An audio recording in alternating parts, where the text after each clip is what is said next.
வாழ்க்கையில் ஆண்டு தந்தார். பெரிய கிருபைக்காக கடவுள் நன்றி செலுத்தலாம். வேதத்தில் வாசிக்கிறோம். சங்கீதம் 34:5 வாசிக்கும் போது அவர் நோய் மக்கள் பிரகாசமடைந்தன, வெட்கப்பட்டு போனதில்லை.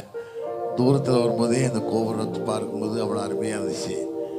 லாரன்ஸை தான் ரொம்ப நினச்சேன். ஒரு நல்ல தெய்வ மனுஷன். ஆலயத்தை கட்டும்போது பட்ட பாடுகள், பட்ட வேதனைகள் எல்லாம் பார்க்கும்போது அவர் பட்ட பாடுகள் நினச்சி இஸ்ராயாவே ஒரு கார் வாங்கி கொடுத்தார் அவருக்கு. அவர் நினச்சி பார்க்கும்போது இப்படி பரிசுத்தவான்கள்லாம் வாழும்போது தான் திருச்சபை எழும்புவதுக்கு நல்ல வாய்ப்பு. அதுவும் இந்த ஆலயத்தை பார்க்கும்போது ரொம்ப மகிமையாக இருந்தது.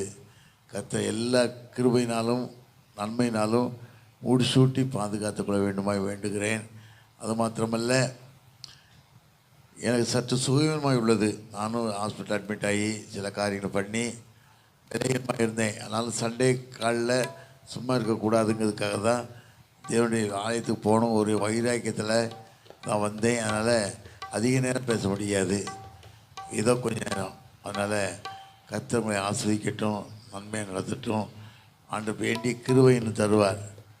பலவீனத்தில் பரிபூரணமாய் விளங்க சொன்ன வார்த்தைப்படி பிறவிக்குடன் வாழ்க்கையில் விடுதலை கொடுத்த தெய்வம், வாய்க்கட்டுகள் கட்டப்படுவாயாக திறக்கப்படுவாயாக சொன்ன தெய்வம், வாய்க்கட்டுகளை திறந்த தெய்வம் இன்னும் விசேஷித்த கரம் கொண்டு அவருடைய வார்த்தையை சொல்ல முடியாத கிருபை தந்திருக்கிறார். அந்த கிருபைக்காக கடவுள் நன்றி செலுத்துகிறேன். இப்படி பேச முடியும்னு நினைக்கவே இல்லை, இப்படி வாய் திறக்கப்படும் சொல்லி நினைக்கவே இல்லை.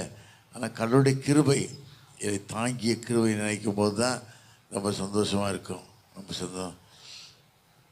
தேவனே நான்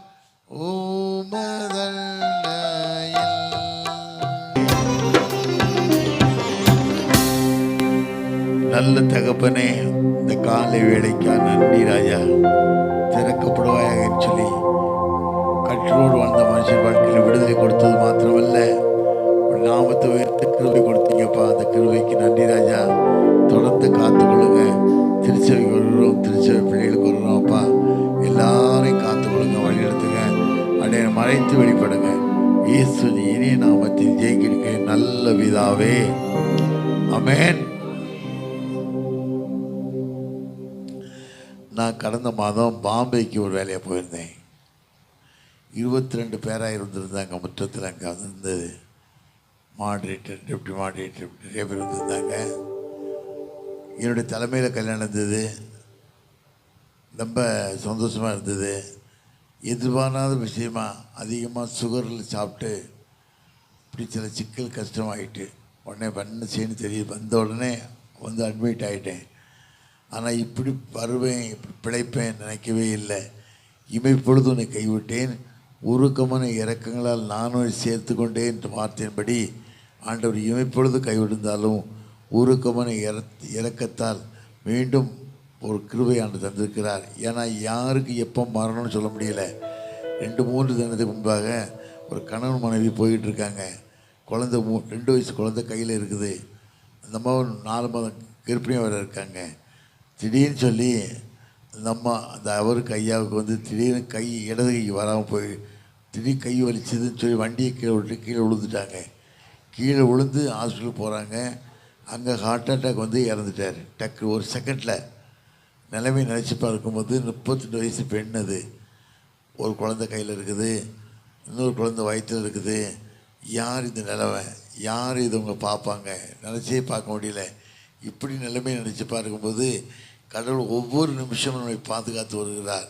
அந்த கிருபைக்காக கடவுளுக்கு நன்றி செலுத்தேன். இதில் நம்ம எந்த பெருமையும் பாராட்டக்கூடாத அளவுக்கு, ஏன்னா எப்படியோ வாழ்ந்தோம். வேதத்தில் வாசிக்கம் இல்லை. ஆதியம் 28:15 வாசிக்கம், நான் உன்னோடு கூட இருந்து நீ போகும் இடமெல்லாம் உன்னை காத்து இந்த தேசத்திற்கு நான் உன்னை திரும்பி வர பண்ணுவேன்னு சொல்லி யாக்கோவுக்கு ஆண்டவர் வாக்கு கொடுத்தார். வாக்கு கொடுத்தது மாத்திரமில்லை, ஆண்டவர் மேலே பற்று இருந்ததுனால கேட்ட, ஆண்டவரே நீ என்னோடு கூட இருந்து போகும் இடமெல்லாம் என்னை காத்து என் தகப்பன் தேசத்துக்கு என்னை திரும்பி வர பண்ணுவேனால் என் சம்பாத்தியத்தை தசமாகத்தை கொடுப்பேன் அப்படின்னு சொன்னான். அதனால் ஆண்டவனை பாதுகாத்தார். பாதுகாத்து மாத்திரமில்லை, கடவுள் பிரியமான மனுஷனை வாழ்ந்தான். வாழ்க்கை தேவனுக்கு பிரியமான வாழ்க்கையாக இருந்தது.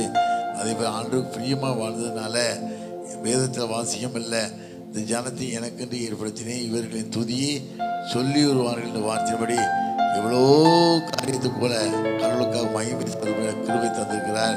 அந்த கிருபைக்காக கடவுள் நன்றி செய்தான். உலகத்தில் வாழ்ற நாள் கொஞ்ச நாட்கள் தான் வேதத்தில் வாசிக்கிறோம். சங்கீதம் 90 வாசிக்கும் மனுஷனுடைய ஆயுசு நாட்கள் 70 வருஷம்தான். வெள்ளத்தின் மிதியால் 70 வருஷமாக இருந்தாலும் பாடும் வேதம் சொல்லி வேதத்தில் வாசிக்கிறோம். இப்படி உலகத்தில் வாழ்ற மெய்யான ரட்சகர் இயேசுவை தவிர வேறு தெய்வமே உலகத்தில் இல்லை. நிறைய மக்கள் அறியாமல் ஓடிக்கிட்டு இருக்காங்க, தெரியாமல் ஓடிக்கிட்டு இருக்காங்க. அவங்களுக்கான ஜெபம் பண்ணணும். ஆண்டவரே இந்த ஜனங்களை ரட்சிக்க ஆண்டவரே, ஜனங்களோட சித்தத்துக்கு வேண்டாம் ஆண்டவரேன்னு சொல்லி கேட்கணும். ஏன்னு கேட்டால் கடைசி காலத்தை வந்துருக்குறோம். எங்கே எப்போ சம்பவிக்கும் என்ன நடக்கும்னு சொல்ல முடியாத ஒரு காலத்தை வந்துக்கிட்டு இருக்கோம். ஆனால் ஆண்டு ஒவ்வொரு நிமிஷமும் உன்னை பாதுகாத்து நான் உன்னை ஏந்துவேன், உன்னை சுமப்பேன், உன்னை தப்புவிப்பேன், பாதுகாப்பேன், முதிர்வதற்கு உன்னை பாதுகாப்பேன் வாக்குத்தத்தம் வாழ்க்கையை கொடுத்து ஒவ்வொரு நிமிஷமும் அவனை கரை பிடித்து நிலைநிறுத்தி வருகிறார். அந்த கிருபைக்காக நினைக்கும் போது அந்த ஒரு மனுஷன் 32 வயசு உள்ள மனுஷன் அந்த ஹார்ட் அட்டாக்கில் இறந்த உடனே அந்த பெண்ணுடைய நிலைமை என்ன நினச்சி பார்க்கும்போது ரொம்ப வேதனை தான். யார்கிட்ட போக முடியும், யார்கிட்ட போய் வாழ முடியும்? கர்த்தர் இவ்வளோ கிருபை அவர் தந்திருக்கிறார். ஆனால் நம்ம நினச்சி பார்க்கும்போது நீ வாழ்கிற காலங்கள் கடைசி காலங்கள் வாழ்கிறோம், கடவுள் மகிமையாக வாழ்கிறோம். மகிமை வாழக்கூடிய நாம் கடவுள் சாட்சியாக வாழ்கிறோமா? இதை தான் வாழ்க்கை நினச்சி பார்க்கணும். ஆண்டவரே இந்த வாழ்கிற காலங்கள் உங்கள் பிரியமான காலங்களாய், உன் பிரியமான காலங்களாய் இவை பொழுதுன்னு கைவிட்டேன் உருக்கமான இறக்கங்களால் எத்தனையோ போராட்டம் வந்தாலும் சரி. உலகமே பயங்கரமான சூழ்நிலை. ஹாஸ்பிட்டல் போய் பார்க்கும்போது தான் ஒவ்வொருத்தர் நிலைமையை பார்க்கும்போது எவ்வளோ வேதனை. எத்தனையோ மக்கள் படுற பாட்டில் பார்க்கும்போது கை வரல, கால் வரல, பேச்சு வரல, எத்தனையோ கஷ்டங்களை பார்க்கும்போது ஆண்டவர் கிருபையாகி நம்ம எவ்வளோவாய் பாதுகாத்து வருகிறார். அந்த கிருபையை நினைக்கும் போது கடவுளுக்கு நன்றி செலுத்தக்கூடிய பிள்ளைகளை வாழ்வது மாத்திரமல்ல, ஆண்டவரே உங்கள் சாட்சியை மகிமையை வாழ கிருபை தாங்க. ஒவ்வொரு நாட்களும் இன்னும் எத்தனையோ ஆலயங்கள் கட்டப்படணும். இந்த உலகத்தில் பார்த்தா நல்ல அன்பு இல்லாத உலகம், மாயமான உலகம், மாயமற்ற உலகம், ஏமாத்து உலகமாக வாழ்ந்துக்கிட்டு இருக்காங்க. ஒரு அம்மா ஃபோன் பண்ணி சொன்னாங்க. என்ன சொல்லிடுறாங்கன்னா, 3ஆவது பையனுக்கு திருமணம் பண்ணி மருமகள் கூட இல்லை, திருமணம் பண்ண உடனே போயிட்டா, வர முடியல, வாழ முடிய காரணம் கேட்டால் வீட்டில் மாமியார் இருக்கக்கூடாது அப்படின்னு சொல்லி சில காரியங்கள்லாம் போடுற ரொம்ப வேதனையாக இருக்கு. ஐயா என்ன செய்யுது அப்படின்னு சொல்லி அந்த மாதிரி சொல்லும்போது இந்த கடைசி காலங்கள் தான் வாழ்கிறோம். அதனால் தான் மனசை வச்சு ஆண்டவரே வாழ்கிற நாட்கள் பிரியமான நாட்கள். ஏன்னா அக்கிரம் உறுதியானால அன்னையுடைய அன்பு தனித்து போகும். இந்த உலகத்தில் மனுஷனோட அக்கிரமங்கள் சரியாக இல்லை, அக்கிரம் தான் அதிகமாகிக்கிட்டே இருக்குது. காரணம் கேட்டால் பண ஆசை. ஏன்னா பண ஆசைக்கு மனுஷன் எப்படியோ ஓடிக்கிட்டு இருக்க, பணத்துக்கு எது வேணாலும் செய்யலாம். தப்பான காரியங்கள் நினைக்கல. வாழ்கிற காலம் கொஞ்ச காலம்தான். இந்த காலத்தில் நீ தேவனுடைய ராஜ்யத்துக்கு என்ன செய்ய போகிற, தேவனுடைய காலத்துக்கு என்ன செய்ய போகிற? ஆண்டவரே ராஜ்யம் கட்ட விடுங்க, என்ன பாத்திரமாக வைக்க போகிறீங்க அப்படி எண்ணக்கூடிய மக்களை வாழும்போது கடவுள் நம்மளை விசேஷித்த கரை கொண்டு வழிநடத்தி பாதுகாத்து கொள்வார். அது மாத்திரமல்ல, செபதேயின் குமாரத்தி தான் பிள்ளைகளை எவ்வளோ யோவான் யாக்கோவை எவ்வளோ அருமையாக வளர்த்து ஆண்டு கேட்க, ஆண்டவரே நீர் உடைய ராஜ்யத்தில் வரும்போது என் பிள்ளைகளை வலது பார்த்து ஒருத்தரும் இடது பார்த்து ஒரு உட்காருன்னு சொல்லி ரொம்ப அதிகமாக ஆவிக்குரிய நிலையில் வளர்க்கணும்னு ஆசைப்பட்டாங்க. ஆண்டு சொன்னார், என் கூட சாப்பிடலாம், என் கூட உறங்கலாம், என் கூட வாழலாம், ஆனால் பிதாவின் சித்தப்படி இல்லாமல் யாரும் இப்படி வாழ முடியாது ஆண்டு சொல்கிறாரு. ஆனால் இந்த உலகத்தில் வாழ்கிற நாட்கள் கொஞ்சமான நாட்கள் தான். இந்த கொஞ்சமான நாட்கள் தேவனுக்கு பிரியமான நாட்களை வாழுங்க, கருத்து சாட்சியுள்ள வாழ்க்கை நாளுங்க. உலகத்துக்கு ஒன்றும் கொண்டு வந்ததில்லை, யாரும் ஒன்றும் கொண்டு போகிறதில்லை. ஞானமாக வாழுங்க, ஞானமாக பிள்ளைகளை வளருங்க. பிள்ளைகள் பிள்ளைகள் வாழ்க்கையில் நினச்சி பார்க்கும்போது எத்தனையோ வேதனைகள், செல்ஃபோன் மூலமாக எத்தனையோ கஷ்டப்படுற வாழ்க்கை பார்க்கும்போது ஞானம் இல்லாமல் வளர்க்கக்கூடிய பெற்றோர்கள் எத்தனை பேர் உண்டு. ஞானமாக வளங்க. தன் பிள்ளைகளை சிலுவை போட்டு, ஆண்டவரே என் பிள்ளைய கருத்து தருகிறேன் ராஜா, என் பிள்ளைய குமார்த்தியும் கருத்து தருகிறேன், நீங்கள் ஞானமாக நடத்தி தாங்க, நீங்கள் வழிநடத்துங்கன்னு கேட்கும்போது ஆண்டு எல்லா நிலையிலும் பாதுகாப்பார். நான் உனக்கு போதித்து நடக்க வேண்டிய வழியை உனக்கு காட்டுவேன், உண்மையில் கண்ணை வைத்து உனக்கு ஆலோசனை சொல்லுவேன். வார்த்தையின்படி ஆண்டவரே கண் வைத்து நம்மளை ஆலோசனை சொல்வது மாத்திரமல்ல வழி நடத்துவார் கிருபையா. ஏன்னா இந்தப்பட்ட காலத்தில் வாழ்கிறனா தேவனுக்கு பிரியமாய் தேவன் சாட்சி உள்ள பிள்ளை. ஆண்டவர் நமக்கப்பட்ட பாடுகளை நினைத்து, ஆண்டவரே உடைய பாடுகளை நினைக்கிற ராஜா, நீ எங்களுக்கு எத்தனை பாடுகளை பட்டீங்க, எத்தனை கஷ்டங்களை பட்டீங்க, எத்தனை வேதனைப்பட்டீங்க, கடைசி சொட்டு சிந்து வரைக்கும் நீ எங்களுக்கு ஒப்பு கொடுத்தீங்கன்றவரே. அதை நினச்சி எங்கள் வாழ்க்கையை பிரியமான வாழ்க்கையாகி வாழ கிருபை தாங்கன்னு ஆண்டு கேட்கும்போது கர்த்தர் நம்மளை ஒரு நாளும் கைவிடவே மாட்டார். நான் உன்னை விட்டு விலகுவதும் இல்லை, உன்னை கைவிடவும் இல்லை, மூசையோடு இருந்தது போல உன்னோடு கூட இருப்பேன்னு சொல்லி ஆண்டு வாக்கு கொடுக்க. காரணம் கேட்டால் இந்த கிருபையின் காலத்தில் ஆண்டவரே இப்போ மகிமையாக வாழ கேட்போம். கர்த்தர் நிச்சயமாக நம்ம வழிநடத்துவார், பாதுகாத்துவார். எந்த நிமிஷமும் அவனை பாதுகாக்க நல்லவராயிருக்கார். அந்த ஆண்டவர் நினச்சி நமக்காக எத்தனை விதமான சாபத்தை ஏற்றுக்கொண்டார். சாபமான முள்முடி தலையை சுமந்தது மாத்திரம் எத்தனையோ நிந்தனைகளை அனுபவித்தாரே. அந்த பாடு நினைத்த ஆண்டவரே, என் வாழ்க்கை பிரியமான வாழ்க்கையாக இருக்கணும் ஆண்டவரே. என் மனைவி பிள்ளைகள் பிரியமான பிள்ளைகளாக இருக்கணும். உலகத்தில் யார் கைவிட்டாலும் நீர் கைவிடாத நேசர். உலகத்தில் புருஷன் கைவிடலாம், மனைவி கைவிடலாம், பிள்ளைகள் கைவிடலாம். ஆண்டவர் நான் உன்ட்டு விலகுவதும் இல்லை, உன்னை கைவிட சொன்ன தெய்வம் ஒரு நாள் காரம் கேட்ட நம் தெய்வம் மனது குறுக்க குடித்தோம். அல்லேலூயா. கடவுளுடைய நாமத்துக்கு ரொம்ப மகிமை செலுத்துகிறேன். ஏன்னா இவ்வளோ தூரம் பேசுவேன் நினைக்கவே இல்லை, ஏன்னா இவ்வளோ தூரம் நிற்க முடியும்னு நினைக்கல. ஆனால் கடவுள் தான் ஒவ்வொரு நிமிஷமும் தாங்கி வழிநடத்தி உன்னை பாதுகாப்பேன் வாக்குத்தத்தம் வாழ்க்கையில் கொடுத்து பாதுகாத்து வந்த பெரிய கிருபைக்காக நன்றி செலுத்துகிறேன். அது மாத்திரமில்லை, நிறைய பேர் ஓய்வு நாளை நிறைய பேர் ஆசரிக்கிறது இல்லை. ஏன்னு கேட்டால் தெரியாமல் அழிஞ்சு போகிறாங்க. கடவுளுடைய நாமத்துக்கு நீ மகிமையாக யார் மேலே கோபம் இருந்தாலும் சரி, தேவனுடைய சன்னிதானத்தில் வந்து நீ முழங்கால் படிக்கிட்டு அதுக்கு செலுத்த வேண்டிய காணிக்கை செலுத்தி இந்த ஓய்வு நாளை பரிசுத்தமாக ஆசிரிப்பாயானால். ஏன்னா வேதத்தில் வாசிக்கமில்லை, கர்த்தருக்கு பயந்து வழி நடக்கணும் பாக்கியவான், உன் கையில் பிரயாசத்தை சாப்பிடுவாய், உனக்கு பாக்கியம் நன்மை உண்டாயிருக்கும். மனைவி வீட்டோடு கணிதல் சாட்சி செடியை போலவும் பிள்ளைகள் மத்தியச்சிட்டு ஒளிவர கன்றுகளைப் போலவும் இருப்பார்கள். இதோ கர்த்தருக்கு பயப்படுற மனுஷன் விதமாய் ஆசீர்வதிக்கப்படுவான். கர்த்தர் சீயோன்னு ஆசீர்வதிப்பார். நீ ஜீவன நாளெல்லாம் எருசலேமின் வாழ்வை நீ காண்பாய், என் பிள்ளைகளையும் இஸ்ரேலுள்ள சமாதானத்தையும் காண்பாய்னு வேதத்தில் வாசி. அதெல்லாம் பொய் இல்லைன்னு கேட்டால் அவ்வளோ தரத்தரமாக ஒன்றுமே வழி இல்லாமல், சாப்பாட்டு வழி இல்லாமல் ஒன்றுமே வாழ்ந்த என்ன ஆண்டு போயிருந்தான்னு சொன்னால் அப்படி கிருபை தான். ஏன்னா வேதத்தில் வாசிக்கம் இல்லை, சங்கீதம் 16:8 வாசிக்கும் போது தாவீது சொல்கிறான்ல, கர்த்தரை எப்பொழுது முன்பாக வைத்திருக்கிறேன், அவர் என் வலதுவாசி இருக்கிறபடியால் நான் அசைக்கப்பட முடியலை. ஏன்னா அந்த அளவுக்கு பிசாசு எத்தனையோ தொல்லைகளை கொண்டு வந்தான், கஷ்டங்களை கொண்டு வந்தான். இதோட என்னுடைய சாப்டர் முடிச்சிடும் அப்படின்னு நினச்சிருந்தான். ஆண்டவர் கைவிட மாட்டார். ஏன்னு கேட்டால் அவருக்கு தெரியும் யார் அவருக்கு தேவைங்கிறது அவருக்கு தெரியும். ஆனால் ஆண்டவர் ஒரு நாள் கைவிட மாட்டார். நம்பிக்கையில் தான் எத்தனை பாடு வந்தாலும், எத்தனை வியாகுலம் வந்தாலும், எத்தனை கஷ்டங்கள் வந்தாலும் ஆண்டவர் மட்டும் விடுறதே இல்லை. ஏன்னு கேட்டால் அவருக்கு தெரியும், அவருக்கு நம்ம பிள்ளை நமக்கு தேவைங்கிறது அவருக்கு நல்லா தெரியும். நான் ஆலயங்கள் கட்டணும், எத்தனை ஆலயங்கள் கட்டணும். இன்றைக்கி திருச்சபையில் சீர் இல்லை, மக்களும் விசுவாசம் கிடையாது, ஊழியக்காரங்க உண்மை கிடையாது. அப்படி தான் வாழ்ந்துக்கிட்டு இருக்கேன். ஏதோ இன்றைக்கி ஒரு செய்தி ஒன்று கேட்டேன். வேதத்தில் யூதாஸ் காரியத்தை 30 வெள்ளி காசு காட்டி கொடுத்துட்டான். காட்டி கொடுத்த உடனே அவன் வந்து தற்கொலை பண்ணிட்டான்.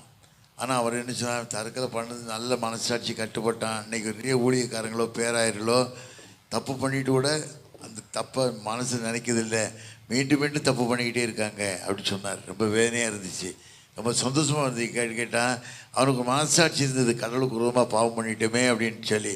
இன்றைக்கி கடவுளுக்கு உருவமாக நீ பாவம் பண்ண வேணாம், உன் வீட்டு வாசப்பெல்லாம் படுத்து வேறு எங்கேயும் படுக்காது. உன் வீட்டு வாசப்பெல்லாம் நீ கடவுளுக்கு உருவமாக ஊழியக்காரனுக்கோ திருச்சபைக்கு உருவமாக காரியத்தை செய்வாயானா வீட்டு வாசல் வந்து பாப்பம் படுத்துருக்கோம். அந்த மனசில் நினச்சி ஆண்டவரே என் வாழ்க்கை பிரியமான வாழ்க்கையாக இருக்க கிருபை தாங்கன்னு கேட்கும்போது கர்த்தர் ஒரு நாளும் நம்மளை கைவிடவே மாட்டார். எத்தனை பாடல் வந்தாலும். ஏன்னா எனக்கெல்லாம் பார்த்த டாக்டர்ஸ்லாம் பயங்கர ஆச்சரியம். ஏன்னா வாய் போனவங்க போய் திரும்ப முடியல, எழுமனை படுத்தவங்க எழும்ப முடியல. ஆனால் ஒரு நிமிஷத்தில் ஒரு குறைவு இல்லாமல் நான் உன்னை பாதுகாப்பேன், உன்னை ஏந்துவேன், உன்னை சுமப்பேன், ஒரு தப்பு வைப்பேன். முதிர் வயதுக்கு ஒரு பாதுகாப்பேன். 77 வயசு, இந்த 77 வயசுலையும் ஆண்டவர் பாதுகாக்காருன்னா அப்படி சுத்த கிருபை தான். அந்த கிருபைக்கு ஒப்பு கொடுத்தனால தான் ஆண்டவர் என்னை பாதுகாத்து வந்தார். அது மாத்திரமல்ல என்னுடைய வார்த்தையை சொல்ல முடியாத, ஏன்னா லாரசியாக அப்புறம் நான் வரவே இல்லை. ஏன்னா அந்த மனுஷன் எத்தனை பாடுகள் பட்டால் எனக்கு தெரியும். ஆலயத்தை கட்ட எவ்வளோ கஷ்டப்பட்டார். ஏன்னு கேட்டால் அவர் பிறந்த மண் அப்படிப்பட்ட மண். ஏன்னா ஆலயம் கட்டணும், ஆலயத்தை வாஞ்சிக்கணும். எது ஆண்டு கேட்பார்ல, உனக்கு இத்தனை பாடுகளே பட்டானே, நீ எனக்கு என்ன செய்தாண்டு கேட்பார்ல. அந்த மனசு நினச்சி கடைசி வரைக்கும் ஒரு பரிசுத்தவனும் வாழ்ந்தார். அதை நினச்சி பார்க்கும்போது நம்ம வாழ்க்கை கடைசி வரைக்கும் ஆண்டவரே ராஜ்யத்துக்கு மகிமுள்ள மகனாய் விளங்க கிருபை தாங்கன்னு கேட்கும்போது ஆண்டு ஒரு நாளும் கைவிட மாட்டார். தாழ்த்தி ஜெபணுமா, ஏன்னா என்னால் அவ்வளோதான் முடியும், தப்பாக எடுத்துக்காதீங்க, என் சூழ்நிலை எப்படி, என்னுடைய நிலைமை தான். ஜெபம் இல்லாமல் ஆண்டுமா நோக்கி பாருங்க. ஆண்டவரே உன் கரம் கொடுக்கிட்ட ராஜா, ஒவ்வொரு பிள்ளைகளையும் பலப்படுத்தட்டும், கஷ்டமாக வாழக்கூடிய பிள்ளைகளுக்கு விடுதலை தாங்க. நீ நல்லவர் என்பது வாழ்க்கையில அறிந்து தெரிந்து வாழ கிருபை தாங்க ஐயா. பிள்ளைகளின் வாழ்வை நீ காண்பாய், இந்த வாக்கு தத்தபடி பிள்ளைகளின் வாழ்வை காண்படியான கிருபை தாங்க ஐயா. ஒவ்வொரு பிள்ளைகள் வாழ்வு செழிக்க கிருபை தாங்க. ஒவ்வொரு கஷ்டங்களும் மாறட்டும், வேதனைகள் மாறட்டும் ஆண்டவரே. கண்ணீர் துடைக்க விடட்டும் ஆண்டவரே. பெருள் கொண்ட வாழ்க்கையில் விடுதலை கொடுத்தது மாத்திரமல்ல, ஏசையரே இறங்கும் சொல்லி எரியோ வழியே எரிசலேம் போகும்போது கதறி எழுந்த மக்களை நீ அறிந்திருக்கிறப்பா. நீ சொன்னீர் நாங்கள் உனக்கு என்ன செய்ய வேண்டும் காத்திருக்கிறாய் சொல்லும்போது ஆண்டவரே நாங்கள் பார்வையிட வேண்டும் சொல்லி கதறி எழுதாங்கப்பா. என் சொன்னீங்கப்பா, விடுதலை பெற்றி வாழின்னு சொல்லி விடுதலை கொடுத்தீங்கப்பா. அதே தெய்வம் இன்றைக்கு நீ வாழ்ந்து கொண்டிருக்கிறேன், அதே ரட்சகர் இன்றைக்கு வாழ்ந்து கொண்டிருக்கப்பா. என் வாழ்க்கை பிரியமான வாழ்க்கையா, சாட்சியுள்ள வாழ்க்கையா, மகிமுள்ள வாழ்க்கையா இருக்க கிருபை தாங்க ஐயா. திறக்கப்படாத இந்த வார்த்தையின்படி வாயின் கட்டுகளை திறந்த தெய்வம் இன்னும் திறக்க போற கிருபைக்கு நன்றி ராஜா. சார்ந்து வாழ கிருபை ஆண்டவர் கேட்கலாமா? நல்ல தகப்பனே, இந்த கால வேளைக்கா சமூகத்தில் நன்றி ராஜா. என் வாயின் கட்டுகளை ஒத்த தெய்வம் இந்த சர்ச்சில் ஆலயத்திற்கு ஒவ்வொரு பிள்ளை கட்டுகளை அவுக்கப்பட, குடும்பத்தின் வேதனைகள் மாற்றப்பட, வெள்ளி சூனிகள் மாற்றப்பட, எல்லா காரியம் மாற்றப்பட கிருபை தாங்க சாமி. இப்பொழுது உன்னை கைவிட்டேன், ஒரு கவன இறக்கங்கள் நான் சேர்த்துக்கொண்டேன் வார்த்தையின்படி. இப்பொழுது என்னை கைவிடுந்தால் ஒரு கவன இறக்கங்கள் என்னை சேர்த்து கொண்ட கிருபைக்கு நன்றி ராஜா. திருச்சபை ஆயருக்காக தேவ மனுஷன் ஆண்டவரே விசேஷத்தை கரம் கொண்டு காத்துக்கொள்ளுங்க. நல்ல வாய்ப்பை கொடுத்தாங்கப்பா, அந்த கிருபைக்கு நன்றி. திருச்சபை செயலாளர், பொருளாளர், கமிட்டி அங்கத்தினர் ஒவ்வொருவரையும் காத்துக்கொடுங்க. கிருபையின் கரம் கொடுக்கட்டும் ஐயா. எல்லா பிள்ளைகளும் வேதனைகள் மாறட்டும், கஷ்டங்கள் மாறட்டும், தரித்திரங்கள் மாறட்டும் ஆண்டவரே.